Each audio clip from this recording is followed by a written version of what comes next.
लीजिए, कल हम लोग क्या देखे थे? क्लास 9 का पहला पाठ, जिसमें पहला पाठ में क्या था? भारत का आकार एवं स्थिति। आज क्लास 9 दूसरा पाठ एनसीईआरटी भूगोल में भारत का आकार एवं स्थिति। पाठ का नाम क्या होगा? भारत का भौतिक भौतिक स्वरूप। भौतिक स्वरूप। अच्छा, भौतिक स्वरूप में सबसे पहले भौतिक का मतलब कि जो आपको आंखों से दिखाई पड़ रहा है उसको क्या कहिएगा?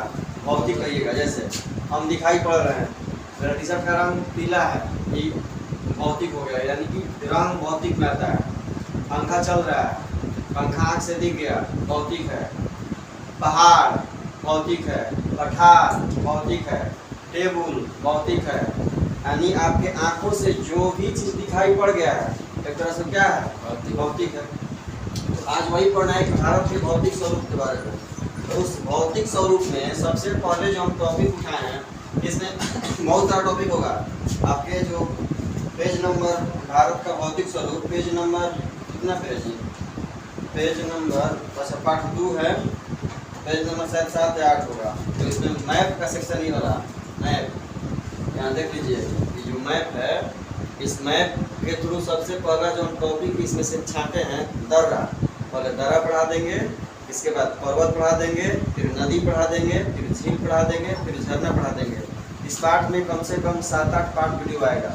इसको बढ़िया से देखिएगा, और जब देखिए तब आपके पास एनसीईआरटी की किताब होना चाहिए, खास करके क्लास 9 के बच्चों के लिए। समझते हैं इस चीज़ को?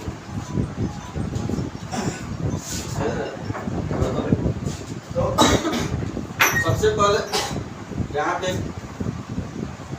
पामीर है, ग्रंथि है।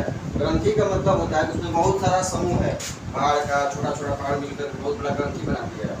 तो इसे विश्व का छत कहा जाता है। अब देखिए ना, ये जम्मू कश्मीर का पार्ट हो गया, पूरा भारत का ही पार्ट हो गया, और पूरा भारत में ये सब पहाड़ी क्षेत्र होगा। यहाँ पे काराकोरम होगा, यहाँ पे लद्दाख होगा, यहाँ पे जास्कर होगा, यहाँ पे पीर पंजाल होगा, यहाँ पे शिवालिक होगा, ऐसे करके। और ये पूरा सेक्शन हिमालय का बन जाएगा। जब हम पहाड़ पढ़ाएंगे तो इसको पार्ट बांटेंगे, लेकिन अभी सिर्फ हम दायरा लिए हैं इसके, इसीलिए इन पहाड़ को हम नहीं दिखा रहे हैं। तो सबसे पहले हम दायरा देख लेते हैं। अच्छा, दायरा देखने से पहले जो छोटा छोटा इसमें टॉपिक है, इसे पामीर ग्रंथि हो गया, इसको याद रखिएगा। इसे विश्व का छत कहा जाता है।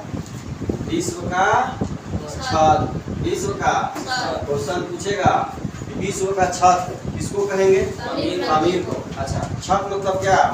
जो आपके सर से ज्यादा ऊपर हो, ऊंचा हो, छत है। आप अपने घर पे देखते होंगे, घर पे छत होगा, यानी कि ऊपर देखिएगा तो दिखाई पड़ेगा कि छत ऊपर दिखाई पड़ रहा है। तो विश्व का ये आप देखिए ना, इससे ये नीचे है, भारत देश का जो सीमा इससे नीचे हो जा रहा है। अब इससे ऊंचा कोई स्थान नहीं है, इसलिए इसे विश्व का छत कहा जाता है, पामीर ग्रंथि। तो क्वेश्चन पूछेगा कि पामीर ग्रंथि को विश्व का क्या कहा जाता है? छत कहा जाता है। पामीर ग्रंथि को विश्व का क्या कहा जाता है जी? छत। अच्छा, अब पामीर जो ग्रंथि है, ये है कहाँ कहाँ में? तो तजाकिस्तान में पड़ जाएगा। कहाँ कहाँ? तजाकिस्तान में। और कहाँ पड़ेगा? किर्गिस्तान में, तजाकिस्तान, सॉरी कजाकिस्तान, तजाकिस्तान, इसके बाद कजाकिस्तान, इसके बाद किर्गिस्तान। कौन सा स्थान? किर्गिस्तान, तजाकिस्तान, कजाकिस्तान, किर्गिस्तान और चीन। और कहाँ? चीन में ही पड़ जाएगा। तो पामीर ग्रंथि की नहीं पूछेगा कि कहाँ कहाँ पड़ता है, तजाकिस्तान में पड़ता है कि कजाकिस्तान में पड़ता है कि किर्गिस्तान में पड़ता है कि चीन में पड़ता है। आपके जानकारी के लिए आपको हम बता दिए, बस आप इतना याद रखिएगा कि विश्व का छत किसे कहते हैं? पामीर को। विश्व का छत पामीर से क्लियर हो गया ना पामीर के बारे में? अच्छा, अब देखिए, ये है एक कुनलुन श्रेणी, यानी कि पर्वत है। कुनलुन श्रेणी, बहुत सारे पर्वतों का ही समूह है। अब देखिए, इस साइड जाहिर सा बात है चीन है, तिब्बत का क्षेत्र पड़ता है, तो यहाँ चीन और तिब्बत के क्षेत्र में पड़ जाता है। कौन? कुनलुन श्रेणी, चीन और तिब्बत के क्षेत्र में पड़ता है। इसके बाद देखिए, अब यहाँ से इस पामीर ग्रंथि से, इस पामीर में एक निकला हिंदू कुश। कौन सा? हिंदू कुश। कौन सा? हिंदू कुश। यह इस साइड जो है पाकिस्तान का पड़ता है। किसका पड़ता है? पाकिस्तान का। तो जो हिंदू कुश राज्य है, जो हिंदू कुश पर्वत है, वह पाकिस्तान का एक जगह है बहुत ही विवादित, जिसका नाम है खैबर पख्तूनवा। उसका नाम क्या है जी? खैबर पख्तूनवा। क्या नाम है उसका? खैबर पख्तूनवा। उसका नाम क्या है जी? खैबर पख्तूनवा। सोचिए नाम कितना खतरनाक है, खैबर पख्तूनवा। खैबर पख्तूनवा, खैबर पख्तूनवा। चलिए, तो हिंदू कुश के बारे में देख लीजिए, कहाँ पड़ता है? पाकिस्तान में। हिंदू कुश कहाँ पड़ता है? पाकिस्तान में। कुनलुन श्रेणी कहाँ पड़ता है? चीन तिब्बत के क्षेत्र में। चीन और तिब्बत के क्षेत्र में। कुनलुन श्रेणी कहाँ पड़ता है? चीन और तिब्बत के क्षेत्र में। कुनलुन श्रेणी चीन तिब्बत क्षेत्र में। अच्छा, विश्व का छत किसको कहिएगा? पामीर के, कहीं कहीं पामीर पठार देगा, कहीं कहीं पामीर ग्रंथि देगा, ठीक ना? तो पामीर ग्रंथि को या पामीर के पठार को क्या कहते हैं? विश्व का छत कहते हैं। आप देखते हैं जोजिला दर्रा। कौन सा दर्रा? जोजिला दर्रा। देखिए, जोजिला जो दर्रा है यह लद्दाख और जम्मू कश्मीर को जोड़ता है। किसको जोड़ेगा जी? लद्दाख और जम्मू को। क्वेश्चन पूछेगा कि जोजिला दर्रा किसको जोड़ता है? लद्दाख और जम्मू कश्मीर को। जोजिला दर्रा किसको जोड़ेगा? लद्दाख और जम्मू कश्मीर को। इसके बाद देखिए काराकोरम दर्रा। कौन सा दर्रा? कौन सा दर्रा? काराकोरम दर्रा। अब किसको जोड़ेगा? लद्दाख और चीन को। किसको किसको? लद्दाख और चीन को। काराकोरम किसको जोड़ता है? लद्दाख और चीन को। काराकोरम किसको जोड़ेगा? लद्दाख और चीन को। काराकोरम किसको जोड़ेगा? लद्दाख और चीन को। देखिए अब आइए बड़ा लाचला दर्रा। कौन दर्रा? जो जास्कर पर्वत में पड़ता है। जो बड़ा लाचा दर्रा है कौन पर्वत में पड़ता है? जास्कर पर्वत में। और जास्कर पर्वत में पड़ता है। इसके बाद अब क्वेश्चन पूछेगा कि जो बड़ा लच्चा दर्रा है, कौन दर्रा? बड़ा लच्चा दर्रा। यह किसको किसको जोड़ता है? जोड़ता है मतलब, अच्छा, दर्रा के मतलब पहाड़ों के बीच रास्ता, पहाड़ काट करके बहुत बड़ा रास्ता बना दिया जाएगा, उसको क्या कहेंगे? दर्रा कहेंगे। अब आपके खेत में दरार जैसे पड़ता है ना, वो दर्रा नहीं, बहुत बड़ा काट के 10-20 फीट चौड़ा 50 फीट बना देगा, उसको क्या कहता है? दर्रा कहता है। तो बड़ा लच्चा दर्रा अब हिमाचल प्रदेश और लद्दाख को जोड़ेगा। किसको जोड़ेगा? हिमाचल प्रदेश और लद्दाख को। वैसे ही सिटकिला दर्रा है। कौन सा दर्रा? सिटकिला दर्रा। हिमाचल प्रदेश, चीन और तिब्बत तीनों को जोड़ता है। सिटकिला दर्रा किसको जोड़ता है जी? हिमाचल प्रदेश, चीन और तिब्बत। अब देखिए यहाँ पे एक अरुणाचल प्रदेश में दर्रा मिलेगा, बुमला या बोमडीला। बुमला या बोमडीला अरुणाचल प्रदेश में पड़ता है। बुमला या बोमडीला या भारत और चीन को जोड़ता है। बुमला और बोमडीला दर्रा किसको जोड़ता है? भारत और चीन को। इसके बाद मिलेगा आपका दीफू या जफला। दीफू या जफला असम, भारत, म्यांमार, चीन, यानी कि भारत, म्यांमार और चीन तीनों को जोड़ता है। असम के क्षेत्र में पड़ जाएगा। भारत, म्यांमार और चीन तीनों को जोड़ता है। कौन दर्रा?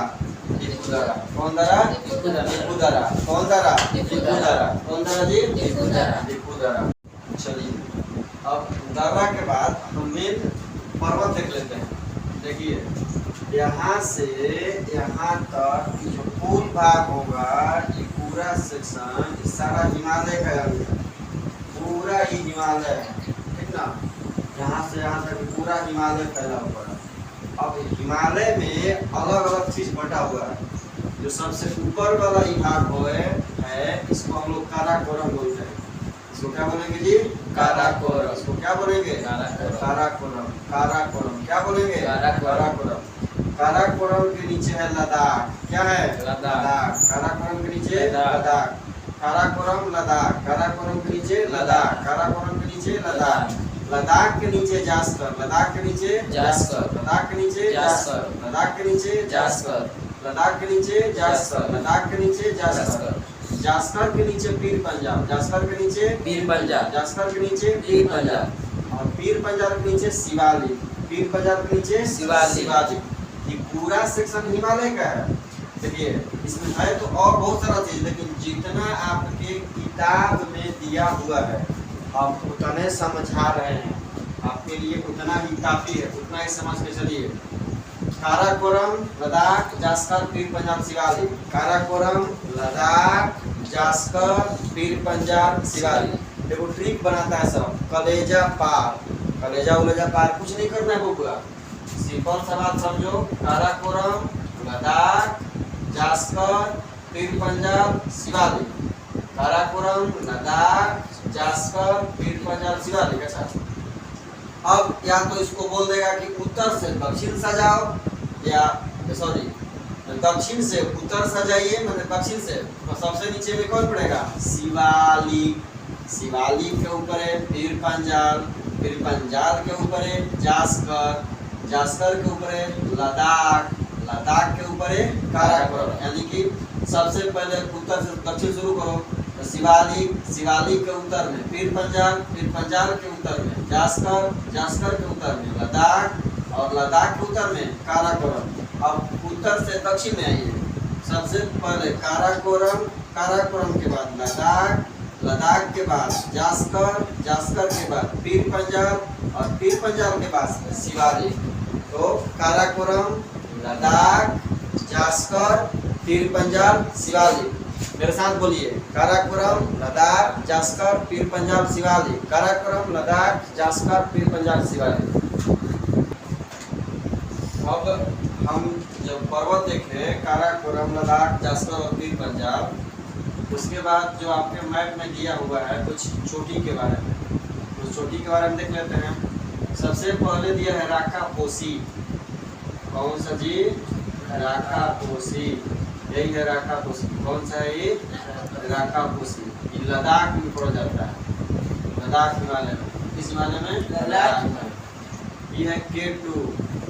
कौन है? K2। K2, K2 कहाँ पड़ जाता है? काराकोरम में। K2 कहाँ पड़ जाएगा? काराकोरम, काराकोरम दर्रा में, सॉरी काराकोरम पर्वत में। K2 कहाँ पड़ जाएगा? काराकोरम पर्वत में। अब यहाँ पे नंगा पर्वत। कौन पर्वत? नंगा पर्वत। कश्मीर में जो विवादित क्षेत्र है गिलगित और बाल्टिस्तान, वहीं पे पड़ जाता है आपका नागा पर्वत। कश्मीर, गिलगित, बाल्टिस्तान, कश्मीर, गिलगित, बाल्टिस्तान। अब उत्तराखंड में दो पर्वत है, कामेट और नंदा देवी।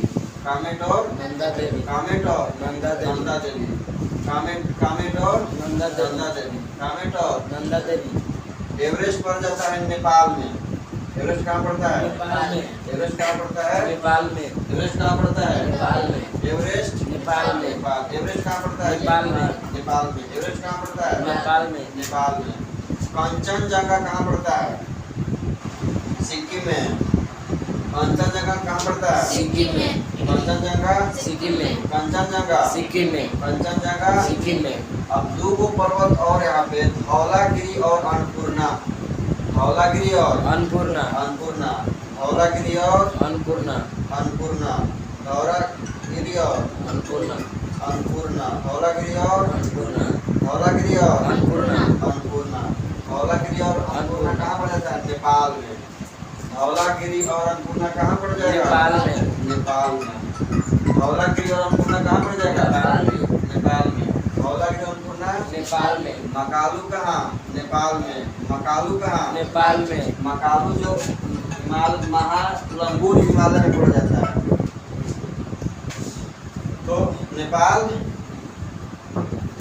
एवरेस्ट पर्वत कहाँ है? नेपाल में। कंचनजंगा सिक्किम में। मकालू कहाँ? नेपाल में। और मकालू सब हिमालय का भाग है, लेकिन हिमालय के कौन हिमालय में? तो महालंगूर हिमालय में। उस हिमालय का नाम क्या होगा? महालंगूर हिमालय। गारो खासी जयंतिया मेघालय में। गारो खासी जयंतिया मेघालय में। मिजोरम, मिजोरम में। नागा और पटकाई बूम अरुणाचल प्रदेश। नागा और पटकाई बूम अरुणाचल प्रदेश, यानी कि म्यांमार की सीमा पे। तो हम लोगों ने जो भारत का भौतिक स्वरूप दूसरा पार्ट है एनसीईआरटी का, उसमें से आज 3 सेक्शन कंप्लीट किए। पहला दर्रा को देखे।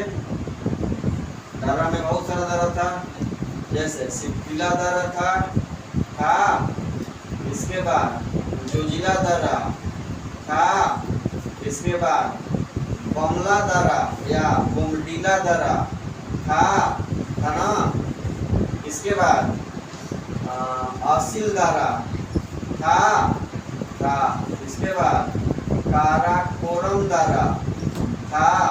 यानी कि हम लोग दर्रा कंप्लीट किए, ठीक ना। इसके बाद हम लोग क्या देखे? दर्रा के बाद पर्वत देखे, अच्छा यहाँ पे छुप रहा है, यहाँ पे कैलाश पर्वत है। कौन सा पर्वत है? कैलाश पर्वत। और इसी कैलाश पर्वत के बगल में होगा मानसरोवर झील। कौन सरोवर झील? मानसरोवर झील। मानसरोवर झील। कौन सा झील? मानसरोवर झील। मानसरोवर झील। हम लोग पर्वत में जो हिमालय पर्वत का भाग था, सबसे पहले काराकोरम था। कौन सा था जी? काराकोरम। काराकोरम। दूसरा पे कौन था? लद्दाख था। इसके बाद कौन सा था? जास्पर था। इसके बाद कौन सा था? पीर पंजाल। पीर पंजाल था। कौन था? पीर पंजाल। सबसे लास्ट दक्षिण में कौन था? शिवालिक। शिवालिक था। कौन था? शिवालिक। शिवालिक था। अच्छा, शिवालिक अभी सबसे नया है। क्या है शिवालिक अभी सबसे नया है? अच्छा, जो आपका हिमालय पर्वत है, यहाँ से और थोड़ा सा बता दें आपको कि जो हिमालय पर्वत है, जो हिमालय पर्वत है वो नवीन है। नवीन का मतलब नया है। इसके बाद वलित है। क्या है? वलित। वलित है। वलित का मतलब दबाव पड़ने के कारण उठा है। दबाव जब पड़ा तो क्या हो गया? उठ गया। उठा है। नवीन है, वलित है, युवा है। युवा का मतलब अभी नया है। ठीक ना? हिमालय से इतना बात आप याद रखिएगा। चलो दो। ठीक ना? तो अब नवीन, वलित, युवा। इसके बाद हम लोग फिर चोटी देखे और काराकोरम, लद्दाख, जास्कर, पीर पंजाल हो गया। सिपकिला, जोजिला, बोमडिला, सिप, काराकोरम और भी हम उदाहरण देखे थे। इसके बाद हम लोग इसका चोटी देखे। कल जब पढ़ेंगे तो नदी के बारे में पढ़ेंगे इस टॉपिक